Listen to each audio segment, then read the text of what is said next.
Why do I need to read in English? My students often ask me. They think, I go to classes, I do my homework, I watch films in English, so why should I read books? Actually, reading is the best way to improve your English. I will tell you why.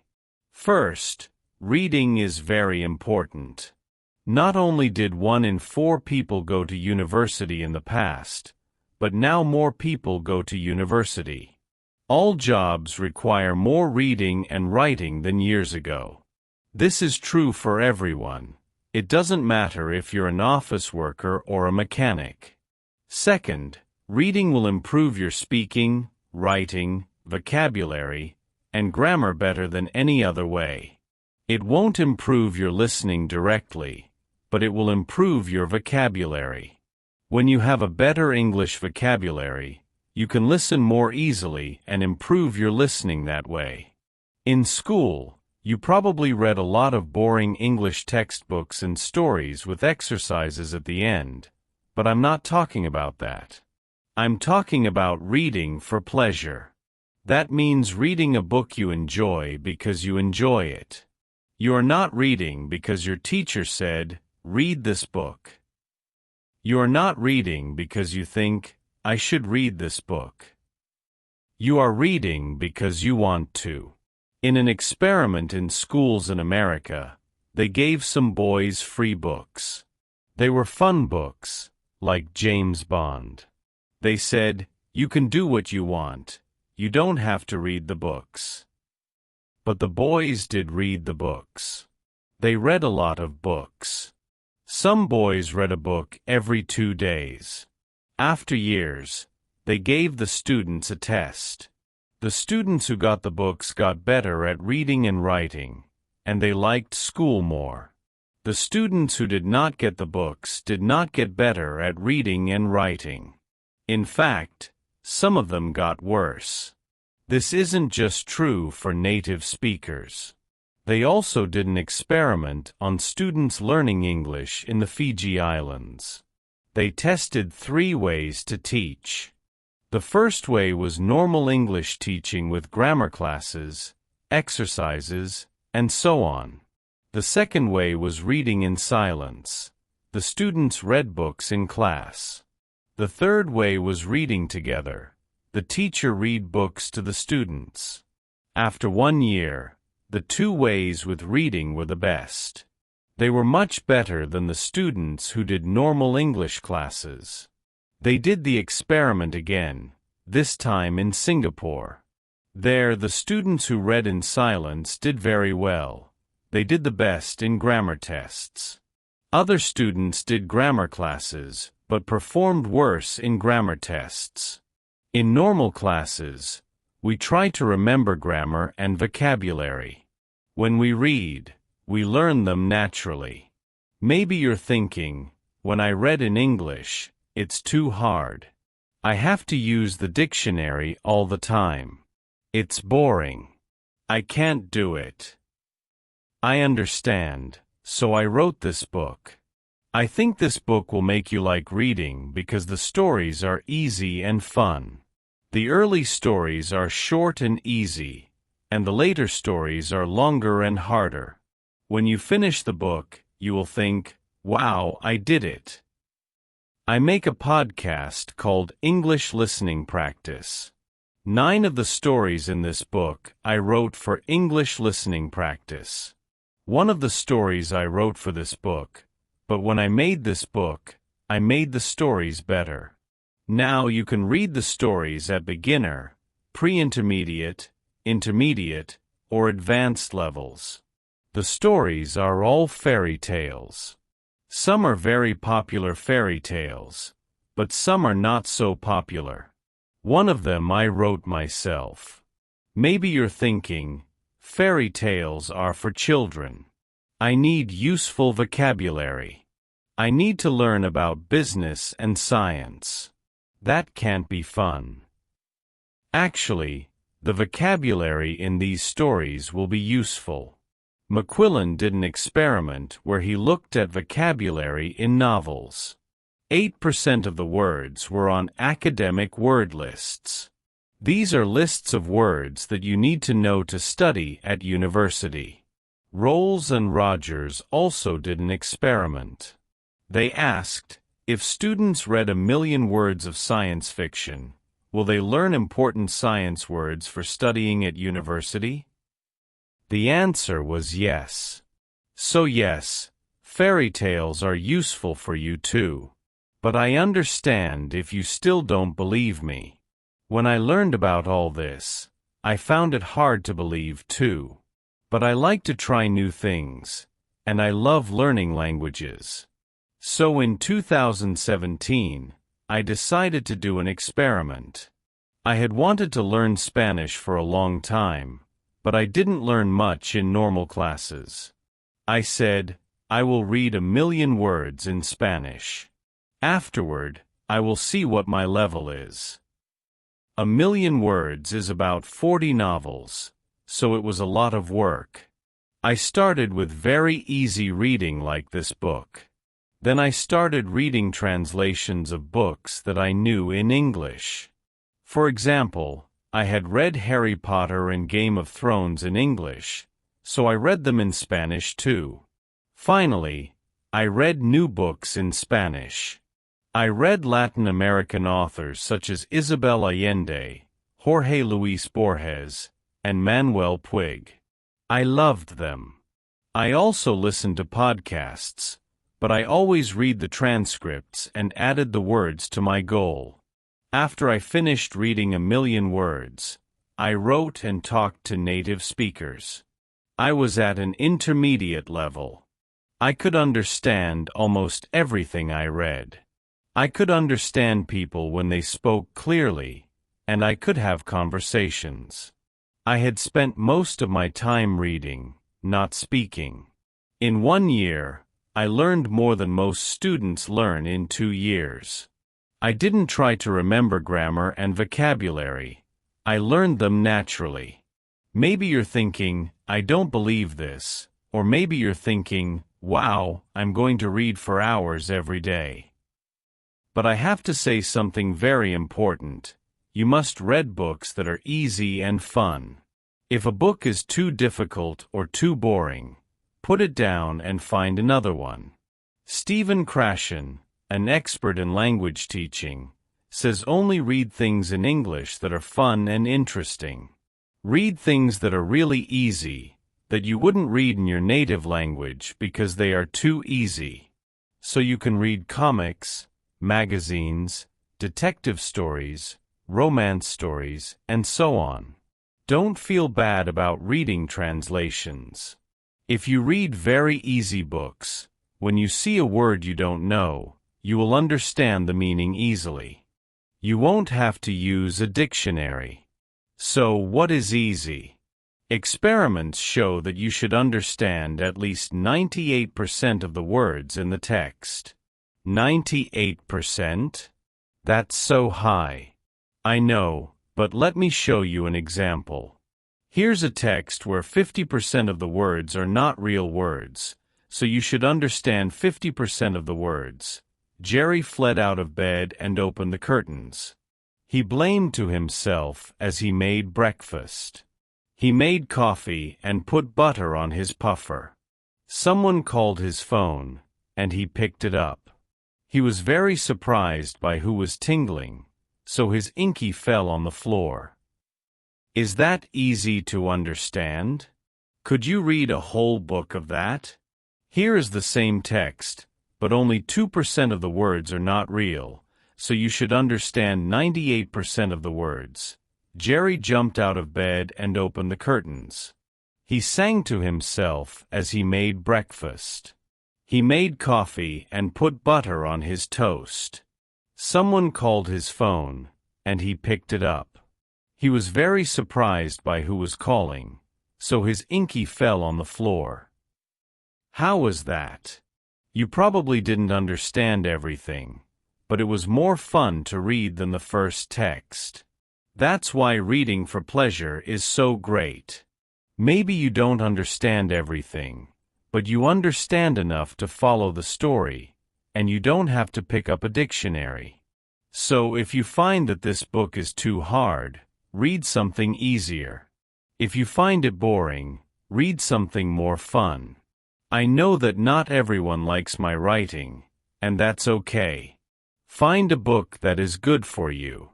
When we have fun, we learn much more. Because I want this book to be fun, it has no exercises in it. I thought about adding them after each story, but I don't think it's a good way to spend your time. Instead, you should read more. Read for pleasure. If you finish this book, you can try the level above.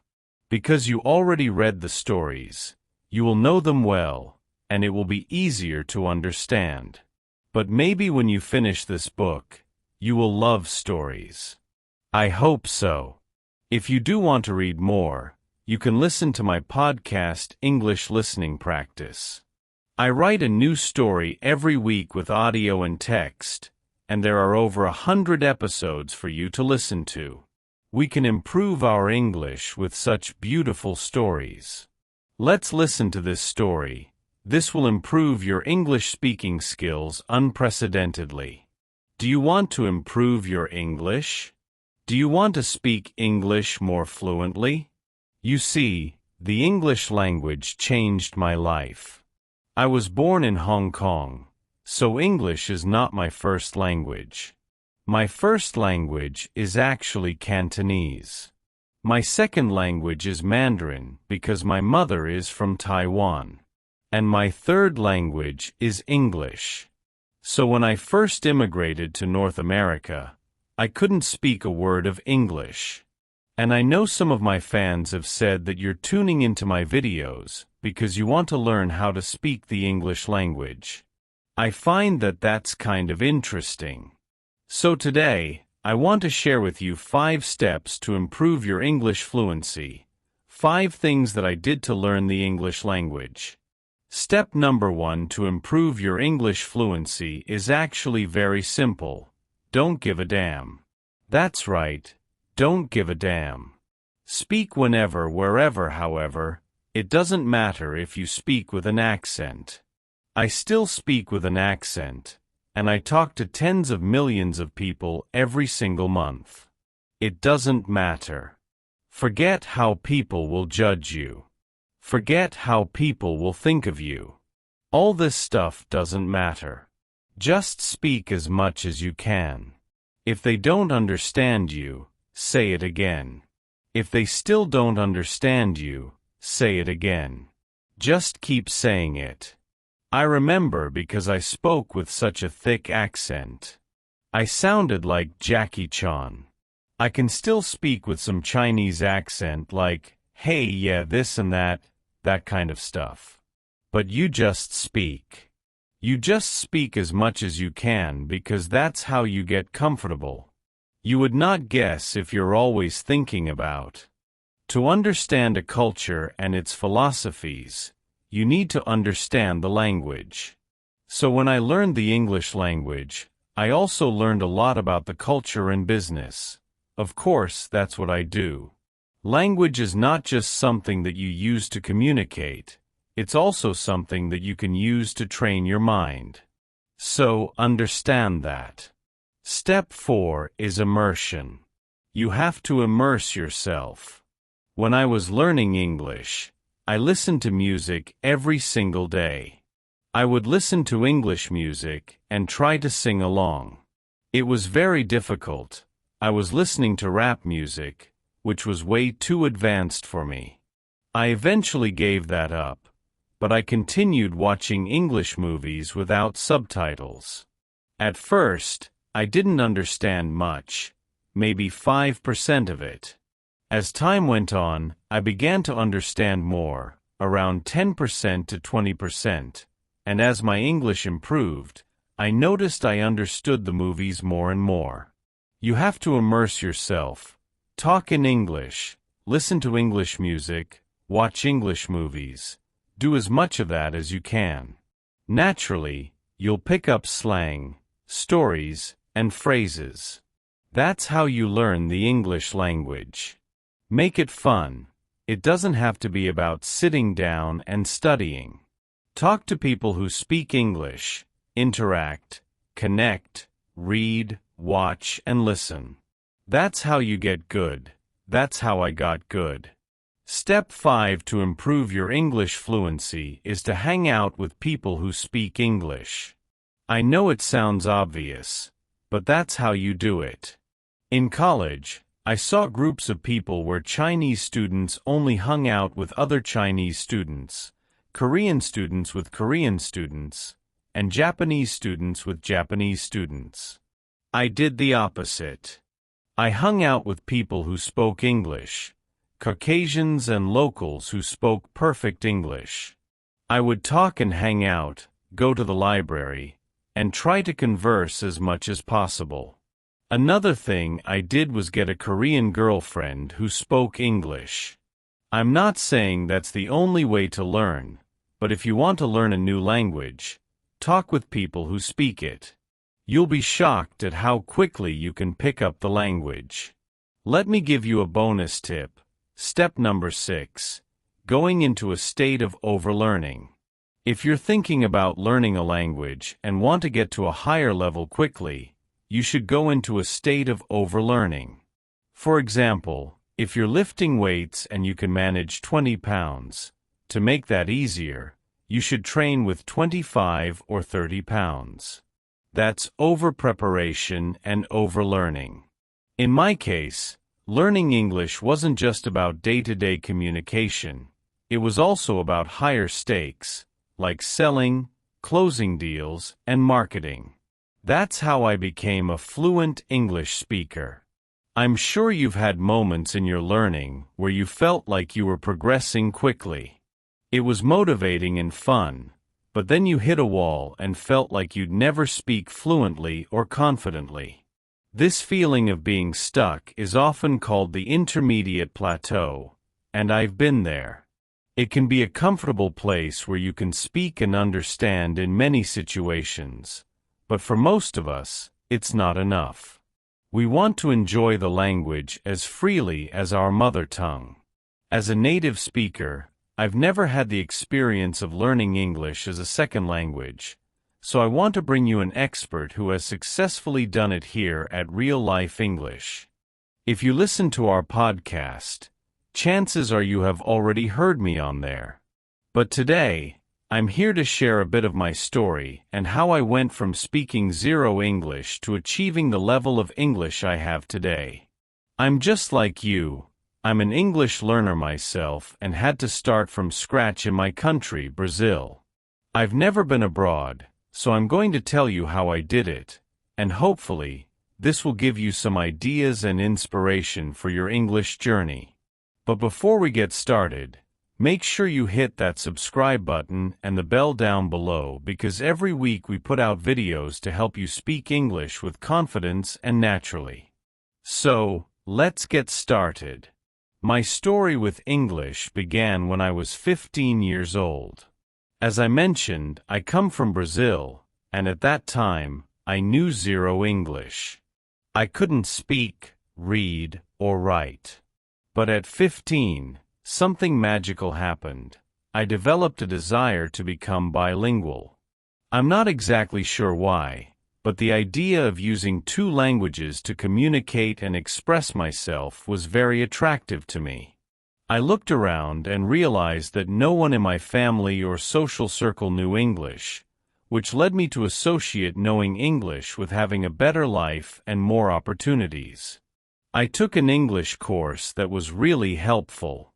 The teacher was kind enough to lend me his old course books from previous semesters, which was how I started. I began studying with these old books and a grammar book that he lent me. I was studying by myself, and I remember being fascinated. English had always been interesting to me, and now I was actively studying it. I was reading and copying from the books, and I was excited to use another language to write and communicate. However, my speaking skills were really poor at that time. Despite having grown up watching English movies and listening to English music, my speaking skills were underdeveloped. I struggled with pronunciation and would try to read out loud from the books, which often resulted in disaster. For instance, I had trouble pronouncing words like loud, which was frustrating. I continued with this approach for about 3 years, from ages 15 to 18, mostly studying with books. This was a mistake, and I want to share this with you because I took far too long to start speaking. Back then, finding people to practice speaking with was much more difficult. Nowadays, we have many more resources like apps. Speaking of apps, I can tell you about the Real Life English app. With this app, you can have conversations with people from around the world at the touch of a button. Plus, you can listen to our podcast and access the transcripts. It's an amazing resource, one that I wish I had when I was learning English and trying to improve my speaking 20 years ago. Then, something magical happened when I turned 18. I started working, and my job experience was crucial in my English development, especially my speaking and listening skills. My first job was at a drugstore where I worked as a cashier. Interestingly, my colleagues saw me studying at lunchtime, and I soon became known as the English guy at the drugstore. Whenever a foreign customer came in, I was the one to be called to help. I remember one amusing incident where I was at the cash register speaking to an American customer. I explained that I had never been abroad, and she corrected me by saying abroad instead of abroad. I appreciated the correction, and these little interactions with customers were incredibly helpful. This is another tip I can give you: be open to correction. If someone corrects your English, pronunciation, or the way you use a word, take it as a positive thing. I was speaking to Americans on the phone for 6 hours a day, 6 days a week, for a year. In a way, it was like my version of living abroad or having an exchange program because I was interacting with native speakers daily. This experience greatly improved my speaking and listening skills. However, it's important to mention that I only got that job because I already knew enough English. All those years I spent working and studying paid off. Those years allowed me to get this job, and then I improved even more. Here's what I have to say to you: keep learning, keep developing yourself, and start looking for job opportunities that let you use your English daily. You'll continue to improve even more through those jobs. During that time, I began creating my own immersion in English. Because I was already using English in my daily routine at work, I took it seriously. Everything I did was in English, watching movies, series, and listening to music. I love rock and roll, so I always listened to my favorite bands in English. With my very first paychecks, I would buy DVDs and CDs from media stores. We didn't have Netflix or streaming services at that time. If you want to know my exact step-by-step process for improving my English with movies and TV series, let us know in the comments. Maybe I can make another video in the future explaining how I did it. Finally, there's one unusual thing that happened in my life that really helped me take my English to the next level: becoming an English teacher. I started teaching English at 21 years old. So it's been 14 or 15 years now. Teaching English and helping people with their English was an experience that significantly improved my mastery of the language. When you teach, it's like learning again. Preparing for classes, studying the topic, thinking of different ways to explain things, and providing examples helps me better understand the material. It's a win-win situation. Teaching revises the information for you and benefits the students by helping them learn new things.